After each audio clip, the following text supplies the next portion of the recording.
नमस्कार मित्रांनो, एक्झाम जागर या एज्युकेशन यूट्यूब प्लॅटफॉर्मवर तुम्हा सर्वांचं पुन्हा एकदा स्वागत आहे. मित्रांनो, या आधीच्या सत्रामध्ये तुमच्यासाठीचा प्रश्न होता, खालीलपैकी कोणती कंपनी ही 15वी नवरत्न कंपनी बनली आहे?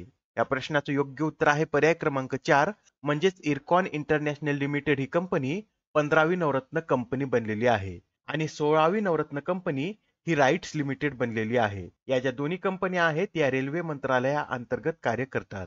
मित्रांनो, तुमच्यासाठी जो डेली प्रश्न असतो त्याचं कमेंटमध्ये उत्तर देण्याचा प्रयत्न करत चलत जा. उत्तर चुकलं तरी काय हरकत नाही, कारण ज्यावेळेस तुम्हाला या प्रश्नाचं योग्य उत्तर माहित होतं त्यावेळेस हा प्रश्न तुमच्या दीर्घकाळापर्यंत लक्षात राहतो. आजच्या सत्राचा पहिला प्रश्न पहा. मित्रांनो, आता नुकतेच सुप्रीम कोर्टाच्या 5 सदस्यीय खंडपीठाने समलिंगी विवाहाला मान्यता देण्यास नकार दिलेला आहे. तर आता हे जे खंडपीठ होतं हे कोणाच्या अध्यक्षतेखाली स्थापन करण्यात आलं होतं? तर या खंडपीठाचे अध्यक्ष हे सरन्यायाधीश डी.वाय. चंद्रचूड होते आणि या खंडपीठाने 3-2 अशा बहुमताने निकाल दिलेला आहे. मित्रांनो, अलीकडेच आता समलैंगिक विवाहांना कायदेशीर मान्यता मिळावी यासाठी 21 याचिका दाखल करण्यात आल्या होत्या आणि या याचिकामध्ये विशेष विवाह कायद्यात बदल करण्याची मागणी करण्यात आली होती. पण आता येथे सुप्रीम कोर्टाने या निकालात काय सांगितलेलं आहे की न्यायालय कायदा करू शकत नाही, हा अधिकार संसदेचा आहे, त्यासाठी याचा निर्णय संसदेलाच घ्यावा लागेल. आणि केंद्र सरकार सध्या समलिंगी विवाहाला कायदेशीर मान्यता देण्याच्या बाजूने नाही. केंद्र सरकारच्या मते समलिंगी विवाह आपल्या देशाच्या संस्कृती आणि सभ्यतेशी जुळत नाही, यासाठी केंद्र सरकारने याला विरोध केलेला आहे. याबरोबरच या निकालादरम्यान डी.वाय. चंद्रचूड यांनी स्पष्ट केलं आहे की समलैंगिक जोडप्यांसाठी विवाहाला मूलभूत अधिकार म्हणून मान्यता देता येणार नाही. बरं, आता जे खंडपीठ होतं यामध्ये जे इतर 4 न्यायाधीश आहेत त्यांची नावे सुद्धा नोट करून घ्या. यात संजय किशन कौल, एस रवींद्र भट, हिमा कोहली आणि पी.एस. नरसिम्हा यांचा समावेश होता. मित्रांनो, भारतामध्ये याआधी समलैंगिक संबंध हा गुन्हा मानला जात होता, पण 2018 मध्ये सर्वोच्च न्यायालयाने कलम 377 रद्द करत समलैंगिक संबंधांना गुन्ह्याच्या श्रेणीतून बाहेर काढलेला आहे. बरं, आता जी LGBTQIA आहे याचं फुल फॉर्म सुद्धा नोट करून घ्या. एल म्हणजे लेप्सियन, जी म्हणजे गे, बी म्हणजे बायसेक्शुअल, टी म्हणजे ट्रान्सजेंडर, क्यू म्हणजे क्युअर, आय म्हणजे इंटरसेक्स आणि ए म्हणजे असेक्शुअल असं याचं पूर्ण स्वरूप होतं. प्रश्न क्रमांक दुसरा पहा. कोणते राज्य हे कामगारांसाठी किमान वेतन सुनिश्चित करण्यासाठी पावले उचलणारे देशातील पहिलं राज्य ठरलं आहे? तर आता कामगारांसाठी किमान वेतन सुनिश्चित करण्यासाठी पावलं उचलणारं झारखंड हे देशातील पहिलंच राज्य ठरलेलं आहे. झारखंडमध्ये आता कंत्राटी किंवा कमिशनवर काम करणाऱ्या कर्मचाऱ्यांनाही किमान वेतनाच्या कक्षेत आणलं जाणार आहे व याचा फायदा स्विगी, झोमॅटो, ओला, उबेर सह ऑनलाईन डिलिव्हरी करणाऱ्या व्यक्तींना होणार आहे. अत्यंत महत्वाचा प्रश्न आहे, लक्षात ठेवा. कामगारांसाठी किमान वेतन सुनिश्चित करण्यासाठी पावलं उचलणारं झारखंड हे देशातील पहिलं राज्य ठरलेलं आहे. बरं, याआधी आपण पाहिलेलं आहे जाती आधारित जनगणना प्रकाशित करणारे बिहार हे पहिलं राज्य आहे. भारतातील पहिला इलेक्ट्रिक तीर्थक्षेत्र कॉरिडॉर उत्तराखंडमध्ये सुरू करण्यात आलेला आहे. रोबोटिक्स फ्रेमवर्क सुरू करणारे देशातील पहिलं राज्य तेलंगणा आहे. भारतातील पहिला वॉटर मेट्रो प्रकल्प हा केरळ राज्याने सुरू केलेला आहे. देशातील पहिले एअरफोर्स हेरिटेज सेंटर चंदीगडमध्ये स्थापन करण्यात आलेलं आहे. भारतातील पहिले राष्ट्रीय क्रीडा विद्यापीठ हे मणिपूरमध्ये विकसित करण्यात येत आहे. तर भारतातील पहिले कार्बन न्यूट्रल गाव हे महाराष्ट्रातील भिवंडी तालुक्यात बांधले जात आहे. प्रश्न क्रमांक तिसरा पहा. जागतिक आरोग्य शिखर परिषद 2023 चं आयोजन कोणत्या देशात करण्यात आले? तर आता ही जी जागतिक आरोग्य शिखर परिषद आहे याचं आयोजन जर्मनीमध्ये करण्यात आलं होतं आणि जर्मनीमध्ये कुठे? तर जर्मनीची राजधानी बर्लिन येथे 15 ते 17 ऑक्टोबर दरम्यान ही परिषद पार पडलेली आहे. मित्रांनो, ही जी परिषद आहे ही दरवर्षी बर्लिन येथेच आयोजित केली जाते व यावेळेसच्या या परिषदेची थीम काय होती? तर a defining year for global health action अशी यावेळेसच्या या परिषदेची थीम होती. प्रश्न क्रमांक 14 पहा. मित्रांनो, अलीकडेच आता फिनलँडचे माजी राष्ट्रपती मार्टी अहतिसारी यांचे वयाच्या 86व्या वर्षी निधन झाले आहे. तर त्यांना कोणत्या वर्षी नोबेल शांतता पुरस्काराने सन्मानित करण्यात आले होते? तर आता हे जे मार्टी अहतिसारी आहेत यांना 2008 मध्ये आंतरराष्ट्रीय संघर्ष सोडवण्यासाठी केलेल्या प्रयत्नासाठी शांततेचा नोबेल पुरस्कार देण्यात आला होता. त्यांनी फिनलँडचं राष्ट्रपती पद हे 1994 ते 2000 या कालावधीमध्ये भूषवलं होतं.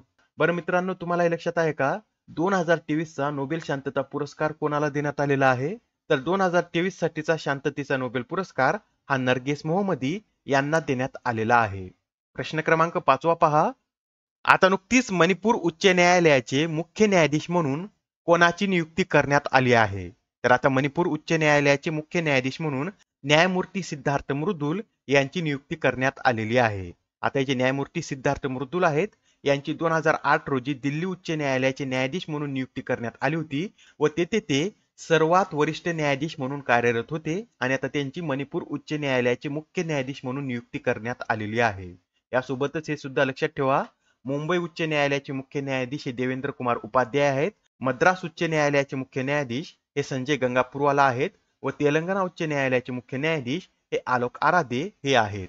प्रश्न क्रमांक 6 पहा. 2023चा विष्णुदास भावे पुरस्कार कोणाला जाहीर झाला आहे? तर आता 2023चा विष्णुदास भावे पुरस्कार हा ज्येष्ठ अभिनेते प्रशांत दामले यांना जाहीर झालेला आहे. प्रशांत दामले यांच्याविषयी सांगायचं झालं तर ते सध्या अखिल भारतीय नाट्य परिषदेचे अध्यक्ष म्हणून कार्यरत आहेत आणि त्यांनी 1983 पासून आजपर्यंत 12,500 पेक्षा जास्त नाटकांचे प्रयोग केलेले आहेत. त्यांनी 37 मराठी चित्रपट आणि 24 दूरदर्शन मालिकांमध्ये सुद्धा काम केलेलं आहे आणि त्यांनी 5 वेळा लिम्का बुक ऑफ रेकॉर्ड सुद्धा केलेला आहे. त्यांना 2020 मध्ये संगीत नाटक अकादमी या पुरस्काराने देखील सन्मानित करण्यात आलं होतं. बरं, यावेळेसचा हा विष्णुदास भावे पुरस्कार कधी देण्यात येणार आहे? तर रंगभूमी दिनी म्हणजेच 5 नोव्हेंबर रोजी सांगलीतील विष्णुदास भावे नाट्य विद्या मंदिरात हा पुरस्कार देण्यात येणार आहे. यंदा या समारंभाचे कितवं वर्ष आहे? तर यंदा या समारंभाचं हे 55वं वर्ष आहे. विष्णुदास भावे पुरस्काराविषयी सुद्धा नोट करून घ्या. नाट्य क्षेत्रात उल्लेखनीय योगदान देणाऱ्या व्यक्तीस 1959 पासून हा पुरस्कार अखिल महाराष्ट्र नाट्य विद्या मंदिर संस्थेद्वारे देण्यात येत आहे. आणि 1959 मध्ये हा पहिला पुरस्कार कोणाला देण्यात आला होता? तर बालगंधर्व यांना हा पहिला पुरस्कार देण्यात आला होता. बरं, आता सध्या अखिल महाराष्ट्र नाट्य विद्या मंदिर संस्थेचे अध्यक्ष कोण आहेत? तर शरद कराळे हे या संस्थेचे अध्यक्ष आहेत. आता हा प्रश्न पहा, यामध्ये काय विचारलेला आहे? तर परराष्ट्र मंत्री एस जयशंकर यांनी कोणत्या देशात महात्मा गांधीजींच्या पुतळ्याचे अनावरण केलं?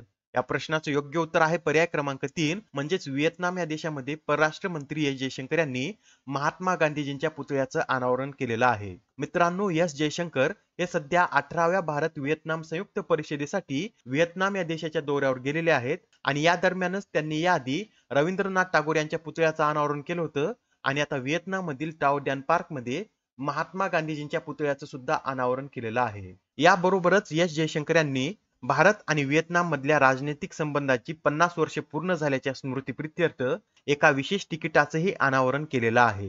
प्रश्न क्रमांक 8 पहा. यंदाचा पद्मश्री दया पवार स्मृती पुरस्कार कोणाला जाहीर झाला आहे? तर आता यंदाचा पद्मश्री दया पवार स्मृती पुरस्कार हा डॉक्टर गणेश देवी आणि जिग्नेश मेवानी यांना जाहीर झालेला आहे. म्हणजे या प्रश्नाचं योग्य उत्तर काय आहे? तर पर्याय क्रमांक 4 हे या प्रश्नाचं योग्य उत्तर आहे. मित्रांनो, आता हे जे डॉक्टर गणेश देवी आहेत हे एक साहित्यिक आहेत, तर जिग्नेश मेवानी हे गुजरात राज्यामधील आमदार आहेत. या पुरस्काराबरोबरच यंदाचा ग्रंथाली पुरस्कृत बलूत पुरस्कार हा काळ्या निळ्या रेषा या आत्मचरित्रात्मक पुस्तकासाठी चित्रकार राजू बाविस्कर यांना जाहीर झालेला आहे. आजच्या सत्रामधील शेवटचा प्रश्न पहा. दरवर्षी आंतरराष्ट्रीय दारिद्र्य निर्मूलन दिन कधी साजरा केला जातो? तर आता हा जो आंतरराष्ट्रीय दारिद्र्य निर्मूलन दिन आहे हा दरवर्षी 17 ऑक्टोबर रोजी साजरा केला जातो. हा दिवस प्रथम कधी साजरा करण्यात आला होता? तर 1993 मध्ये हा दिवस प्रथम साजरा करण्यात आला होता. यावेळेसच्या या दिवसाची थीम काय आहे?